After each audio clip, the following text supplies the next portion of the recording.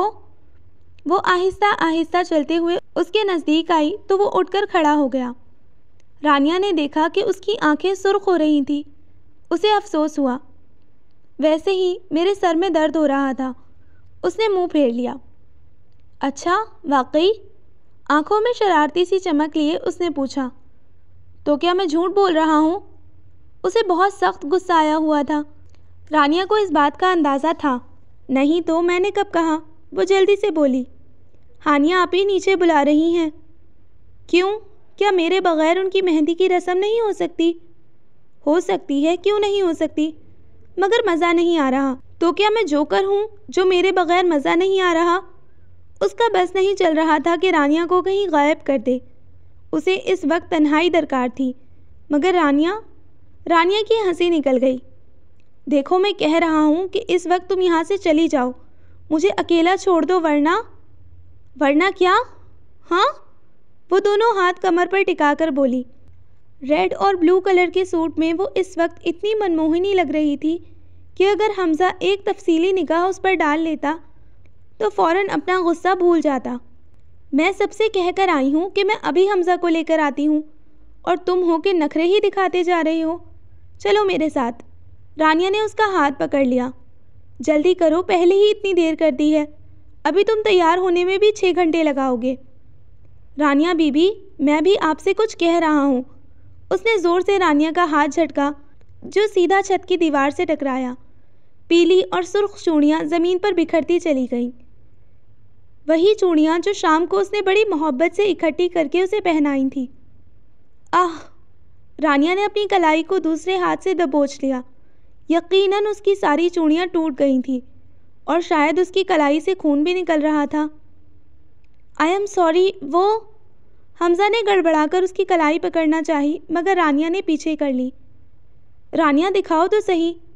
سارا غصہ اڑن چھو ہو گیا تھا اور اس کی جگہ پریشانی نے لے لی تھی۔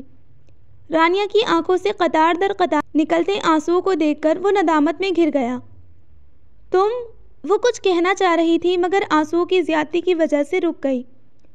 رانیہ میری بات تو سنو، اس نے پکارا مگر وہ رکی نہیں، بھاگتی ہوئی نیچے چلی گئی۔ ہر کام غلط کرتا ہوں، اس نے دیوار پر مکہ مارا۔ اس کے ہاتھوں میں اتنی بھی طاقت نہیں رہی تھی کہ وہ ریسیور کریڈل پر ڈال دے۔ ہوش و حواس ساتھ چھوڑ چکے تھے۔ یہی ہے زندگی کی حقیقت، انسان کیا سوچتا ہے اور کیا ہو جاتا ہے۔ بڑے بڑے ارادے، بلند و بانگ دعوے، مقاصد اور پلاننگز سب دھرے کے دھرے رہ جاتے ہیں۔ انسان اپنی اوقات پر آ جاتا ہے، اپنا اصل پہچان جاتا ہے جب… اور میں نے اپنے خدا کو اپنے ارادوں کے ٹوٹنے سے پہچانا۔ وہ ابھی ابھی تیار ہو کر نیچے آیا تھا۔ اتنی دیر لگا دی، کیا کر رہے تھے؟ ولید اپنی بے عزتی بھول بھال کر عائشہ سے ڈھولک چھیننے کی کوشش کر رہا تھا۔ تیار ہو رہا تھا، وہ آہستہ سے بولا۔ اس کی نظریں رانیہ کی تلاش میں بھٹک رہی تھیں۔ دیکھو میں تمہیں کہہ رہا ہوں، میں تم سے اچھا بجا لیتا ہوں۔ ڈھولک اب ولید کے قبضے میں تھا۔ ایسے بجانے سے بہتر ہے کہ تم نہ ہی بجاؤ۔ کیوں نہ بجاؤں؟ میرا دل نہیں کرتا کیا؟ اچھا پھر رانیہ کو بلاؤ، تمہیں تو کسی صورت نہیں دوں گا۔ ڈھولک اس نے اپنی پشت پر چھپا لیا۔ عائشہ بیچاری اس کے گرد گول گول چکر لگا رہی تھی۔ رانیہ کے نام پر حمزہ ان کی طرف متوجہ ہوا۔ رانیہ کو کہاں سے بلاؤں؟ اس کے ہاتھ پر چوٹ آئی ہے۔ حمزہ کو بلانے کے بعد وہ نیچے آ رہی تھی کہ پاؤں پھسل گیا اور اس کی ساری چوڑیاں بھی ٹوٹ گئیں۔ ڈھولک لینے کی کوشش کے ساتھ ساتھ وہ اس کے سوالوں کا جواب بھی دے رہی تھی۔ اوہ، اب کہاں ہے وہ؟ ولید نے پریشانی سے پوچھا اور ساتھ ہی ڈھول سر پر رکھ لیا۔ اب عائشہ اور رابعہ دونوں کے بس کی بات نہیں تھی کہ وہ اس کے سر سے ڈھول اتروا سکیں۔ کہاں اتنا لمبا ولید اور کہاں چھوٹی چھوٹی وہ دونوں۔ اور تو کہیں نہیں لگی، بس ایک کلائی پر ہی چوٹ آئی ہے۔ تائی اماں سے اچھی خاصی ڈانٹ پڑی ہے اسے۔ وہ اور بھی کچھ کہہ رہی تھی مگر حمزہ وہاں سے اٹھ گیا۔ ہائی امی، آہستہ پلیز، بہت درد ہو رہا ہے۔ ہانیہ آپی کے کمرے سے اس کی رونے کی آواز آ رہی تھی۔ آنکھیں کھول کر چلا کرو نا، پتہ نہیں دھیان کدھر ہوتا ہے اس لڑکی کا۔ ستیہ ناس کر لیا سارے بازو کا۔ خبردار جو اب آواز نکالی۔ باہر مہمان بیٹھے ہیں، کیا کہیں گے؟ بڑی ممانی واقعی شدید غصے میں تھی۔ ہائے ہائے، اب بس بھی کرو، ایک تو لڑکی کو تکلیف ہو رہی ہے، اوپر سے تم۔ دادو بھی وہیں پر موجود تھی۔ ہائے آہستہ، شاید یہاں کانچ رہ گیا ہے۔ وہ کمرے میں داخل ہوا۔ سامنے ہی دروازے کی طرف پشت کیے وہ بیٹھی تھی اور اس کے سامنے بڑی ممانی اور دادو دوسرے بیڈ پر بیٹھی بڑی ممانی کو ڈانٹ رہی تھی۔ فرش پر روئی کا چھوٹا سا ڈھیر لگا ہوا تھا جس پر کافی خون لگا ہوا تھا۔ ایک تو یہ خون بھی بند نہیں ہو رہا۔ بڑی ممانی جھنجھلائی ہوئی تھی۔ کسی سے کہو، بلکہ ان کی نظر حمزہ پر پڑی۔ ارے حمزہ، تم ہی اسے ڈاکٹر کے پاس لے جاؤ۔ رانیہ اور بڑی ممانی نے، جو ابھی تک اس کی آمد سے بے خبر تھی، فوراً پیچھے مڑ کر دیکھا۔ کوئی بات نہیں امی، ابھی بند ہو جائے گا۔ رانیہ نے مری مری آواز میں انکار کیا۔ ایسے کیسے بند ہو جائے گا؟ ممانی نے اسے ڈانٹ کر رکھ دیا۔ یہ مین روڈ پر کلینک ہے نا، وہیں لے جانا۔ دادو نے فوراً مشورہ دیا۔ ٹھیک ہے، میں گاڑی نکالتا ہوں، تم جلدی آؤ، وہ کہہ کر باہر نکل گیا۔ امی مگر، پیچھے سے اسے رانیہ کی آواز آئی تھی۔ بڑی سی چادر لے کر وہ باہر آئی تو اس نے فوراً گاڑی سٹارٹ کر دی۔ آنسو اب بھی اس کی آنکھوں میں تھے جنہیں بڑی مشکل سے اس نے روک رکھا تھا۔ Rania, I am very sorry, مجھے نہیں پتا تھا کہ… اسے سمجھ میں نہیں آ رہا تھا کہ وہ کیسے اس سے معافی مانگے، کیسے اپنی ندامت کا اظہار کرے۔ Please just leave it. وہ مسلسل باہر دیکھ رہی تھی۔ مگر تم، وہ بے چینی سے بولا۔ وہ اس سے رخ موڑے بیٹھی تھی، مسلسل باہر کی جانب دیکھ رہی تھی۔ تو پھر اس طرح کیوں؟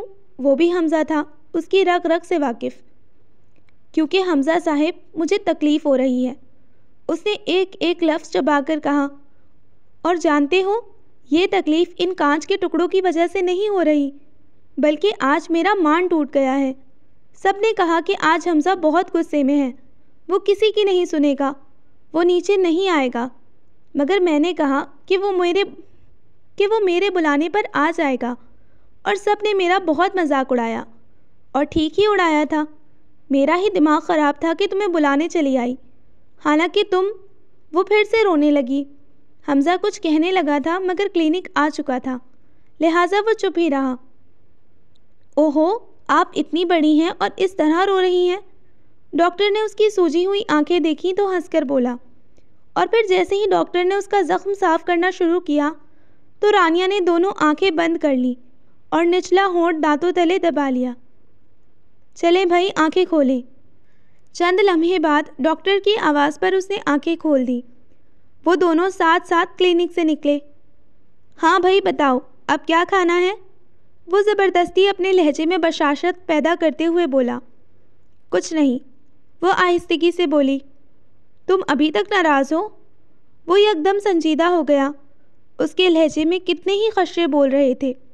رانیہ نے صرف ایک نظر اسے دیکھا کہ اس کی ناراضگی اس کے لیے کیا معنی رکھتی ہے، اور اس کے تمام سوالوں کے جواب تو اس کے چہرے پر ہی رقم تھے۔ وہ کپڑے چینج کر کے آیا تھا صرف اس کے کہنے پر، وہ تیار بھی ہوا تھا صرف اس کے لیے، کیونکہ وہ اسے بلانے گئی تھی خود۔ اس نے سر جھکا لیا اور پھر نفی میں سر ہلا دیا۔ تو پھر اس طرح… وہ سمجھ نہیں پا رہا تھا کہ وہ اسے کیا کہے، کس طرح اپنی ندامت کا اظہار کرے۔ رانیہ، آج میں تم سے یہ کہہ دینا چاہتا ہوں کہ وہ بھی اتنا ہی کہہ پایا تھا کہ رانیہ نے اسے ٹوک دیا۔ پلیز حمزہ، کچھ لفظ انکہی اچھے لگتے ہیں۔ وہ اب باہر دیکھ رہی تھی۔ اب دیکھ لو، خود ہی منع کر رہی ہو، پھر مجھ سے شکایت نہیں کرنا۔ وہ ایک دم ہلکا پھلکا ہو گیا تھا۔ اب تم پھر پھیل رہے ہو، اپنی حد میں رہو، سمجھے؟ وہ بگڑ کر بولی تو حمزہ قہقہہ لگا کر ہنس پڑا۔ تم دل کی دھڑکن میں رہتے ہو، میری ان سانسوں سے کہتے ہو۔ وہ دھیرے دھیرے گنگنانے لگا۔ آج یہ لمحے، یہ پل، یہ ساعتیں ان کے لیے یادگار بن گئی تھیں۔ کوئی اظہار نہیں ہوا تھا، مگر پھر بھی سب کچھ واضح ہو گیا تھا۔ وہ ایک دوسرے کے لیے کتنے اہم ہیں، یہ انہیں معلوم ہو گیا تھا۔ اسے لگ رہا تھا کہ وہ پتھر کا ہو چکا ہے۔ وہ ابھی ابھی اپنے فلیٹ میں آیا تھا۔ پچھلے 3 دن سے وہ مسلسل جاگ رہا تھا، اور نیند تو اب بھی اس کی آنکھوں میں نہیں تھی۔ وہ راحیل کو رخصت کر کے آ رہا تھا۔ وہ ہمیشہ ہمیشہ کے لیے یہاں سے چلا گیا تھا، مگر ڈیڈ باڈی کی صورت میں۔ انسان کیا اور اس کی حقیقت کیا؟ یہاں ہم بڑی بڑی خواہشات کرتے ہیں، لمبی لمبی پلاننگز کرتے ہیں، مگر یہ سب کچھ کرتے کرتے ہمیں تھوڑی دیر کے لیے بھی یہ خیال نہیں آتا کہ اگر ہم ہی نہ رہے تو؟ کیسی خواہشات، کہاں کی پلاننگ؟ مگر راحیل کی تو بہت چھوٹی چھوٹی خواہشیں تھیں، ننھے منھے خواب تھے اپنے اکلوتے بیٹے کے حوالے سے۔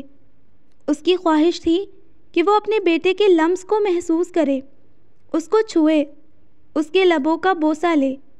یہ کوئی بہت زیادہ، بہت بڑی خواہش تو نہیں تھی۔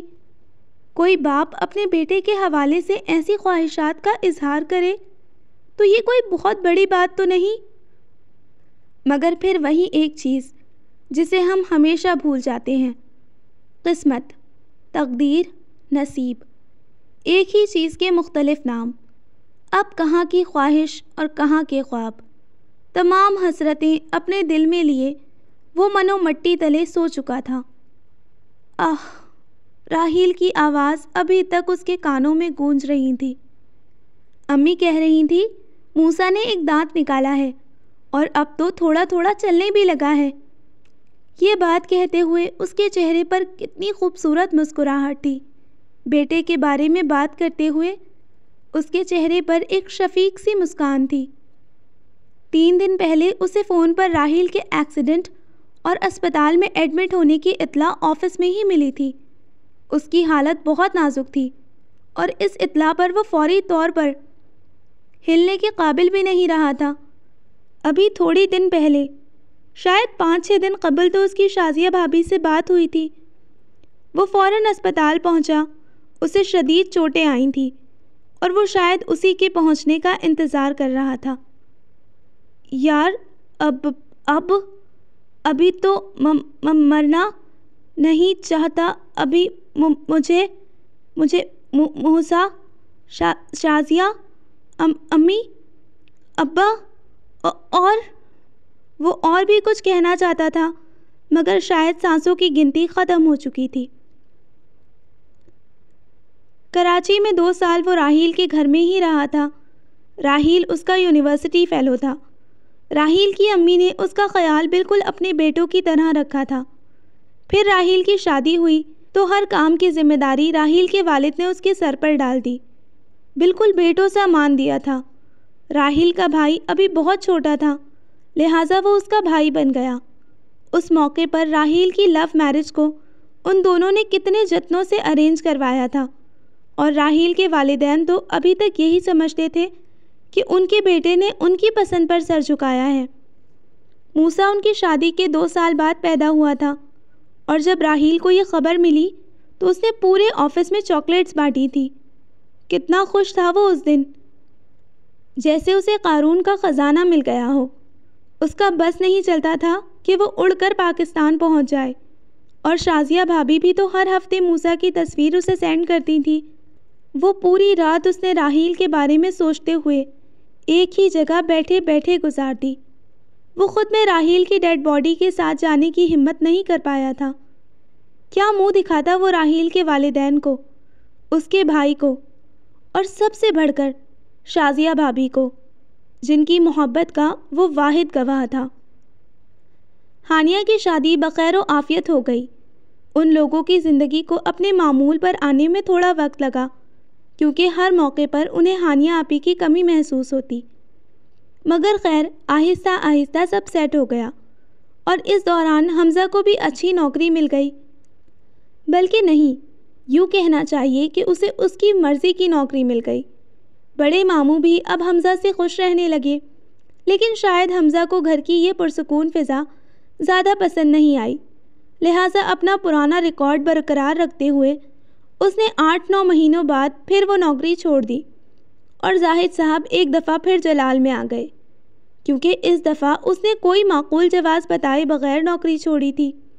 بقول اس کے بس موڈ نہیں ہو رہا، آج وہ زاہد صاحب کے ہاتھ آ ہی گیا تھا۔ میں پوچھتا ہوں، تم نے زندگی کو سمجھ کیا رکھا ہے؟ مذاق سمجھتے ہو تم زندگی کو؟ کھایا پیا، کھیلا کودا اور آوارہ گردی کرنے نکل کھڑے ہوئے۔ میاں یہ زندگی اس طرح نہیں گزرتی، یوں ہی ہنسی مذاق میں 1000 پاپڑ بیلنے پڑتے ہیں زندگی کی گاڑی کو چلانے کے لیے۔ مگر تمہیں کیا فکر، تمہیں تو سب کچھ آرام سے مل رہا ہے نا، اسی لیے قدر نہیں۔ وہ کہتے کہتے باہر چلے گئے، مگر وہ اپنی جگہ سے ہل نہیں سکا تھا، تو آخر تانا دے ہی دیا کہ ہم ان کے ٹکڑوں پر پل رہے ہیں۔ شام کا وقت تھا، سب اپنے اپنے کاموں میں مصروف تھے، اور وہ وہیں کھڑا نہ جانے کیسی کیسی منفی باتیں سوچتا رہا۔ حمزہ، کیا بات ہے؟ اس طرح کیوں کھڑے ہو باہر؟ اپنے کمرے سے نکلتی بڑی ممانی نے اسے باہر کھڑے دیکھا تو پوچھ لیا۔ اس نے ایک نظر ان پر ڈالی اور پھر تیز قدموں سے چلتا ہوا باہر نکل گیا۔ گھر میں بیری ہو تو پتھر تو آتے ہی رہتے ہیں، اور یہاں حویلی میں تو بیریاں ہی بیریاں تھیں۔ وہ دوپہر کو گھر آیا تو خلاف معمول کافی چہل پہل تھی۔ ارے بھائی، خیریت تو ہے؟ آج کون سے مہمان خصوصی تشریف لا رہے ہیں جن کے لیے اتنی تیاریاں ہو رہی ہیں؟ اس کا پہلا ٹکراؤ ہی رانیہ سے ہوا، اور وہ تو پہلے سے ہی بھری بیٹھی تھی، اس پر الٹ پڑی۔ تم سے مطلب گھر میں چاہے کوئی آئے کوئی جائے، تم آوارہ گردی ہی کرتے رہنا، ہم مریں یا جئیں، تمہیں اس سے کوئی مطلب نہیں ہونا چاہیے۔ تم ایک انتہائی خود غرض انسان ہو، سنا تم نے؟ وہ بھاگتے ہوئے اندر چلی گئی، اور وہ الجھن بھری نگاہوں اس رستے کو گھورنے لگا جہاں سے وہ اندر گئی تھی۔ ارے تم اس وقت گھر پر کیسے نظر آ رہی ہو؟ عائشہ چاولوں کی پرات لے کر کچن سے باہر نکلی تو اسے اسی طرح کھڑے دیکھ کر، اور خصوصاً اس وقت گھر میں دیکھ کر حیرت سے پوچھنے لگی، یہ رانیہ کو کیا ہوا ہے؟ اتنے غصے میں کیوں ہے؟ وہ برآمدے میں رکھی کرسی پر بیٹھ گیا۔ وہ آج اسے دیکھنے کچھ لوگ آ رہے ہیں نا، اسی لیے محترمہ کے مزاج بگڑے ہوئے ہیں۔ وہ چاول صاف کرتے ہوئے بتانے لگی۔ رانیہ کو دیکھنے؟ مگر کیوں؟ وہ سمجھ کر بھی سمجھ نہیں پا رہا تھا۔ ارے کس دنیا میں رہتے ہو؟ وہ سر اٹھا کر اسے دیکھنے لگی۔ لوگ لڑکی کس لیے دیکھتے ہیں؟ اپنے بھائی، اپنے بیٹے کے لیے۔ تو زمین چکرا رہی تھی یا آسمان، اسے سمجھ میں نہیں آ رہا تھا۔ اس کے ارد گرد ہر چیز گھوم رہی تھی۔ پھر وہ ایک جھٹکے سے اٹھ کھڑا ہوا۔ ارے حمزہ گھر پر ہے؟ حمزہ بیٹے، ذرا بازار سے یہ۔ چھوٹی ممانی کیا کہہ رہی تھی، اس کے پاس سننے کی فرصت نہیں تھی۔ وہ تیز تیز چلتا ہوا باہر آ چکا تھا۔ اسے گھٹن ہو رہی تھی، جیسے ہوا میں آکسیجن کم ہو گئی ہو۔ پھر نہ جانے کتنے گھنٹے وہ بے مقصد سڑکوں پر پھرتا رہا۔ کہاں تھے تم؟ دروازہ عارفہ بیگم نے کھولا۔ وہ آج کتنے عرصے بعد گھر دیر سے آیا تھا۔ میں پوچھ رہی ہوں، کہاں تھے تم اتنی دیر تک؟ وہ بنا جواب دیے اپنے کمرے میں چلا آیا تو وہ بھی اس کے پیچھے پیچھے آئی۔ کہیں نہیں تھا، یہی تھا، اس نے عجیب سا جواب دیا اور بیڈ پر لیٹ گیا۔ حمزہ، خدا کے لیے! انہوں نے اس کے آگے ہاتھ جوڑ دیے تو وہ فوراً اٹھ بیٹھا۔ خدا کے لیے رحم کرو مجھ پر اور میرے بڑھاپے پر۔ زاہد بھائی تمہارے لیے کتنے پریشان رہتے ہیں۔ آخر تم چاہتے کیا ہو؟ نہ تم ان کے ساتھ کام کرتے ہو اور نہ کوئی جاب۔ آخر تم کیا کرنا چاہتے ہو؟ یہ زندگی تم نے یوں ہی گزارنی ہے بیٹا۔ وقت ہمیشہ ایک سا نہیں رہتا۔ خدا کے لیے ترس کھاؤ، خود پر نہیں تو مجھ پر، اپنی بوڑھی ماں پر۔ مجھے اور پریشان مت کرو۔ وہ رو دی۔ امی پلیز۔ وہ تڑپ اٹھا۔ وہ مدثر آج جا رہا تھا، اس لیے سب اس کے گھر اکٹھے ہوئے تھے۔ آج رات اس کی فلائٹ تھی امریکہ کے لیے۔ کافی دیر بعد وہ بولا، صرف اور صرف عارفہ بیگم کا غصہ کم کرنے کے لیے۔ اس نے یہ بہانہ گھڑا تھا، ورنہ مدثر تو کتنی ہی دیر اسے بلاتا رہا تھا، مگر وہ سڑکیں ناپنے نکل کھڑا ہوا۔ عارفہ بیگم کتنی ہی دیر اس کے چہرے سے اس بات کے سچ یا جھوٹ ہونے کا اندازہ لگاتی رہی، مگر وہ بیڈ پر بیٹھا اپنے کمرے کے فرش کو گھورتا رہا۔ وہ آہستہ آہستہ قدم اٹھاتی باہر نکل آئیں۔ پتہ نہیں کیا چاہتا ہے یہ لڑکا، شاید اتنی محبتوں نے اسے خود سر بنا دیا ہے۔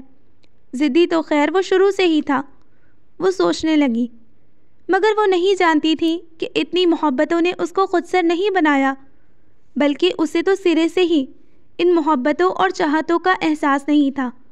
وہ ان محبتوں کو ترس، ہمدردی، رحم اور احسان سمجھتا تھا۔ آج کافی دنوں بعد وہ مارکیٹ آیا تھا۔ گھر میں تقریباً ہر چیز ختم ہو چکی تھی۔ اسے خیال آیا کہ اسے اب گھر کے لیے خریداری کر لینی چاہیے۔ وہ اپنی یادداشت کو کھنگالتا مختلف چیزوں کو یاد کر رہا تھا جو اس کی روزمرہ ضروریات تھیں۔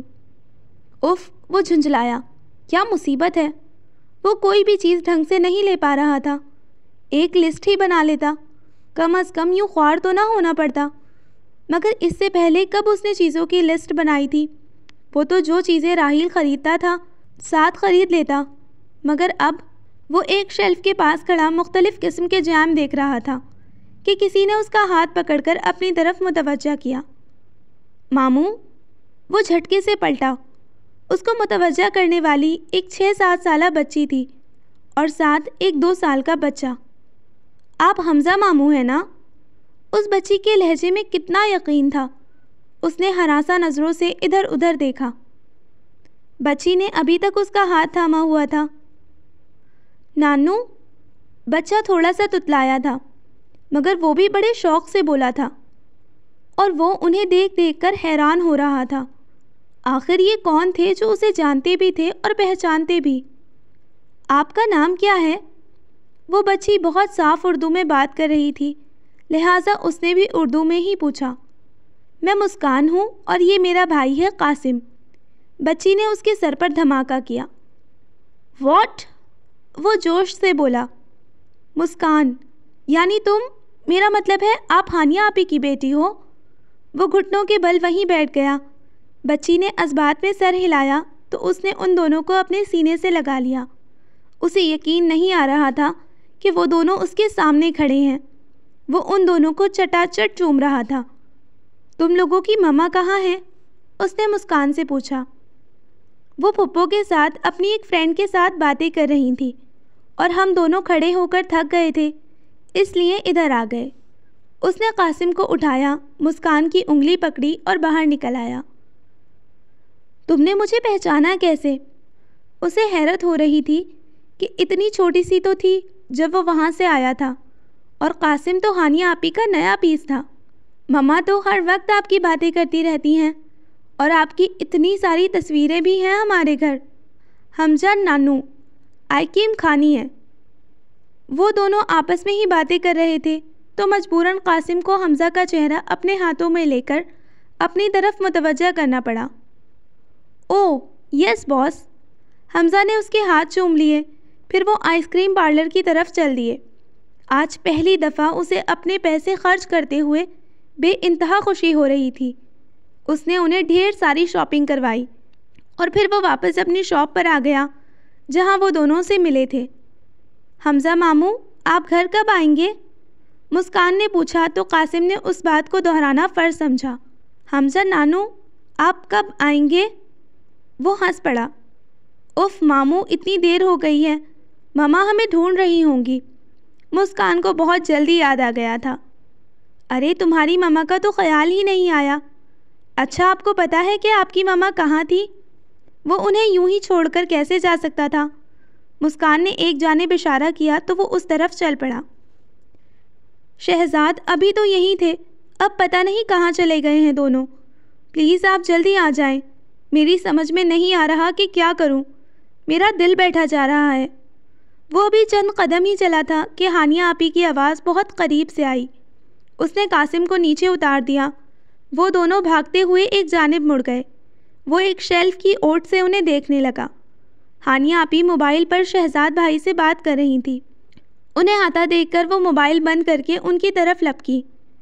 کتنی پیاری ہو گئی تھی ہانیہ آپی، اور تھوڑی سی موٹی بھی۔ کہاں چلے گئے تھے تم لوگ؟ مسکان، کہاں لے گئی تھی تم اسے؟ اگر یہاں گم ہو جاتے تو کیسے ڈھونڈتی میں؟ وہ ان دونوں کو ڈانٹنے لگی۔ اور یہ چیز کہاں سے اٹھا کر لائے ہو؟ فوراً رکھ کر آؤ۔ مما، ہم حمزہ ماموں کے ساتھ آئس کریم کھانے چلے گئے تھے، اور یہ… ہانیہ کو تو حمزہ ماموں کے سوا کوئی لفظ سمجھ میں ہی نہیں آیا تھا، اور مسکان اتنی چھوٹی بھی نہیں تھی کہ اس کی بات کا اعتبار نہیں کیا جا سکتا۔ کیا کہا تم نے؟ اس نے مسکان کو جھنجھوڑ کر رکھ دیا۔ وہ بیچاری پریشان ہو گئی۔ کہاں دیکھا ہے تم نے حمزہ کو؟ ابھی وہ ہمیں چھوڑ کر گئے ہیں، اور یہ چیزیں بھی انہوں نے ہمیں لے کر دی ہیں۔ ہانیہ نے ایک نظر مسکان اور اس کی چیزوں کو دیکھا، اور پھر ایک نظر اپنی نند پر ڈالی جس کے ساتھ وہ یہاں آئی تھی۔ ثنا، پلیز تم ان کو دیکھنا، میں ابھی آتی ہوں۔ وہ بھاگتی ہوئی مال کے گوشے گوشے میں حمزہ کو تلاش کرنے لگی، ایسے جیسے کوئی چھوٹا بچہ تلاش کر رہی ہو۔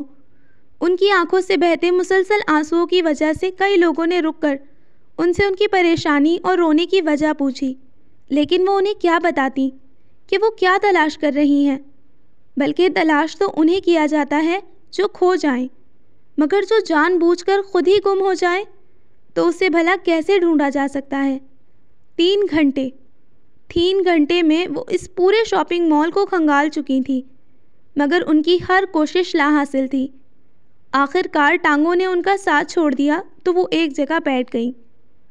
بھابھی، اب چلیں، قاسم تو سو گیا ہے۔ ثنا نے اس کے کندھے پر ہاتھ رکھ کر اسے اپنی طرف متوجہ کیا۔ ہاں چلو۔ اس نے حمزہ کی دلائی ہوئی چیزوں کو سینے سے لگایا اور ایک ہاتھ سے مسکان کی انگلی پکڑ لی۔ چلتے ہوئے ہانیہ کے قدم لڑکھڑا رہے تھے، لیکن وہ پھر بھی مڑ مڑ کر دیکھ رہی تھی کہ شاید کہیں وہ صورت نظر آ جائے، مگر… اور پھر وہ باہر نکل گئی۔ حمزہ نے ایک گہرا سانس لیا۔ وہ اوپر والی منزل سے ہانیہ آپی کو جاتے ہوئے دیکھ رہا تھا۔ کتنے عرصے بعد اس نے کسی اپنے کی شکل دیکھی تھی۔ اس دور دیس میں کتنے عرصے بعد کوئی اس کے لیے فکر مند ہوا تھا، کوئی اس کے لیے رویا تھا، کسی نے اس کو پیار سے پکارا تھا، لیکن وہ ان سے بھاگ کیوں رہا تھا؟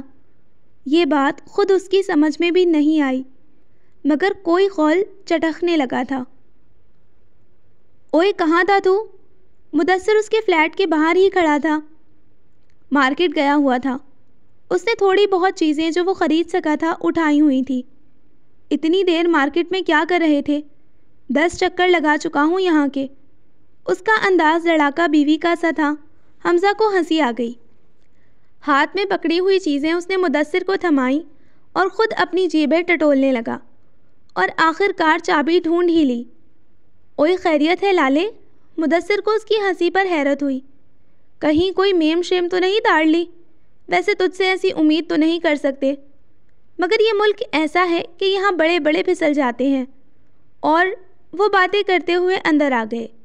حمزہ نے سامان کچن میں رکھا اور اپنے اور مدثر کے لیے کافی بنانے لگا۔ بیٹا جی، میں تو پہلے سے پھسلا ہوا ہوں، اب پھسلا ہوا اور کیا پھسلے گا؟ حمزہ نے اس کی بات بیچ میں اچک لی۔ مدثر نے ایک دفعہ پھر حیرت سے اسے دیکھا، جو عرصے بعد اپنے رنگ میں واپس آیا تھا۔ کتنا بے ساختہ انداز تھا اس کا۔ ویسے آپس کی بات ہے، ابھی تو نے خود کہا ہے کہ یہ شہر ایسا ہے کہ یہاں بڑے بڑے پھسل جاتے ہیں، کہیں تو خود بھی تو نہیں، اور تجھ سے تو امید بھی کی جا سکتی ہے۔ اس نے کپ لا کر ٹیبل پر رکھے اور ابھی لائے ہوئے شاپرز میں سے کوکیز کا جار نکالنے لگا۔ لو جی، میں تو تم سے ہمدردی کر رہا تھا اور تم نے الٹا مجھے ہی مشکوک کر دیا۔ ہائے ہائے، نیکی کا تو زمانہ ہی نہیں رہا۔ میں اگر پھسلا بھی نہ تو فارحہ کی ایک گھوری پر اٹھ کر سیدھا کھڑا ہو جاؤں گا۔ اس نے اپنی منگیتر کا نام لیا جس سے اس کی بڑی مشکل سے منگنی ہوئی تھی۔ اور کیوں مشکل سے ہوئی تھی یہ ایک الگ داستان تھی، اور اب انرجی بھی نہیں رہی کسی نئی ہنگامہ آرائی کے لیے۔ پہلے فارحہ سے اتنی مشکل سے منگنی کروائی ہے، اب دوسری کے لیے اور انرجی نہیں ہے مجھ میں۔ وہ ہنسا۔ ہاں اگر ہوتی تو تو نے شادی ہی کرنی تھی ڈائریکٹ۔ حمزہ نے کہا لگایا اور اسے ایک دفعہ پھر حیران کر گیا۔ اچھا چھوڑیے شادی وادی کا چکر، ایک خبر سن، اس نے سنجیدگی سے کہا۔ وہ ربیہ بتا رہی تھی کہ ہانیہ آپی آئی ہوئی ہیں امریکہ اپنی کسی نند کے پاس، اور شاید 5-6 دن میں چلی جائیں گی، سیدھی پاکستان جائیں گی وہ۔ اپنی بات کہہ چکنے کے بعد مدثر نے اس کے چہرے کی طرف دیکھا جہاں نارمل ہی تاثرات تھے۔ ہاں مجھے پتا ہے، میں ابھی مل کر آیا ہوں ان سے۔ حمزہ نے بات مکمل کی اور مدثر کو 1000 واٹ کا کرنٹ لگا۔ تم ان سے مل کر آ رہے ہو؟ اسے یقین نہیں آ رہا تھا۔ اوہو آرام سے بیٹھو، بتاتا ہوں ساری بات۔ وہ تمام بات اسے تفصیل سے بتانے لگا۔ تیرے جتنا بے غیرت انسان میں نے زندگی میں نہیں دیکھا، کتنا کمینہ ہے تو، اس نے تعصب سے کہا۔ وہ اتنی دیر وہاں خوار ہوتی نہیں اور تو چھپ کر ان کا تماشا دیکھتا رہا، تو ان بچوں سے بات ہی نہ کرتا۔ مدثر کو اس کی حرکت پر افسوس ہو رہا تھا، مگر اس کی اگلی بات پر مدثر کا دماغ بھگ سے اڑ گیا۔ یار اگر میں ان بچوں سے بات نہ کرتا تو پھر ہانیہ آپی کو کیسے دیکھتا، اور پھر وہ اتنی دیر میری آنکھوں کے سامنے رہیں۔ وہ آنکھوں میں آئی نمی کو آنکھیں چھپک کر اندر دھکیلنے کی کوشش کر رہا تھا۔ حمزہ مجھے لگتا ہے تم پاگل ہو گئے ہو، مجھے خود نہیں پتا میں کیا چاہتا ہوں۔ اس نے سر دونوں ہاتھوں میں تھام لیا، دونوں کی کافی ٹھنڈی ہو چکی تھی۔ میں بتاؤں؟ مدثر اس کے سامنے بیٹھ گیا۔ حمزہ نے سر اٹھا کر اسے دیکھا۔ دراصل تم ان لوگوں سے الگ رہ کر بھی الگ نہیں ہو سکتے، تم ان لوگوں کو بھول نہیں سکتے۔ وہ کھڑا ہو گیا۔ اور نہ ہی بھلانا چاہتے ہو، وہ کہہ کر چلا گیا، اور حمزہ نے پھر سے سر جھکا لیا۔ پتہ نہیں کیا بات ہوئی اور ان لوگوں کو جو رانیہ کے رشتے کے لیے آئے تھے کیا جواب دیا گیا کہ وہ دوبارہ حمزہ کو نظر نہیں آئے۔ رانیہ بھی ریلیکس سی نظر آ رہی تھی، سو حمزہ نے اندازہ لگایا کہ معاملہ خود ہی ٹھیک ہو گیا ہے۔ اس کی اپنی ہی روٹین تھی، جب دل کیا نوکری کر لی، اور جب دل چاہا اس دفعہ منہ پر مار کر آ جاتا، اور پھر زاہد صاحب سے ڈانٹ سنتا۔ آخر آپ ایسے لوگوں کو آنے ہی کیوں دیتی ہیں؟ رانیہ کی تیز آواز پر حمزہ کے اپنے کمرے کی طرف بڑھتے ہوئے قدم رک گئے۔ ہم منع بھی تو نہیں کر سکتے۔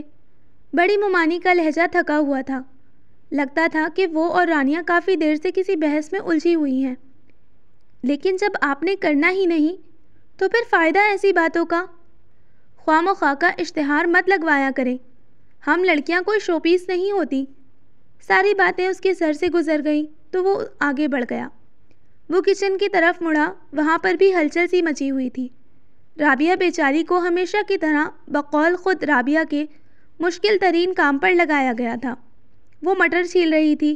وہ اسی کے پاس بیٹھ گیا اور حیرت سے اس کے مٹر چھیلنے کے انداز کو ملاحظہ کرنے لگا، جو بڑا انوکھا تھا۔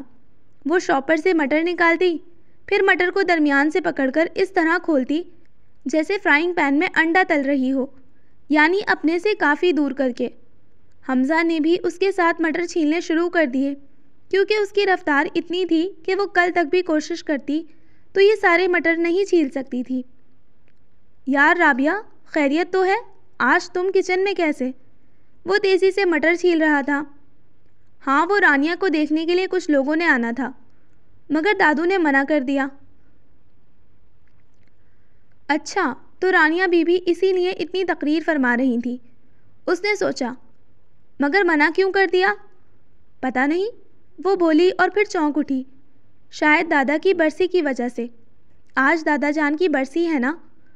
اس نے بتایا تو حمزہ کو بھی یاد آیا کہ صبح عارفہ بیگم نے اس کو بتایا تھا، مگر وہ ہمیشہ کی طرح بھول گیا تھا۔ اچھا تو نانا جان کی برسی کی وجہ سے اتنا کام پڑا ہوا ہے رابعہ بی بی پر؟ وہ ہنس پڑا اس کی بیچاری سی شکل دیکھ کر۔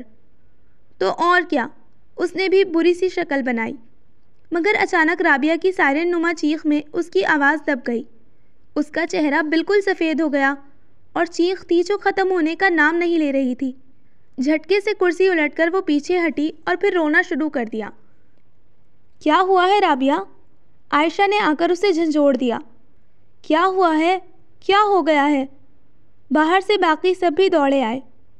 وہ حمزہ کی طرف اشارہ کر رہی تھی۔ سب کی نگاہیں حمزہ کی طرف اٹھی تو وہ اپنی جگہ پر چور بن گیا۔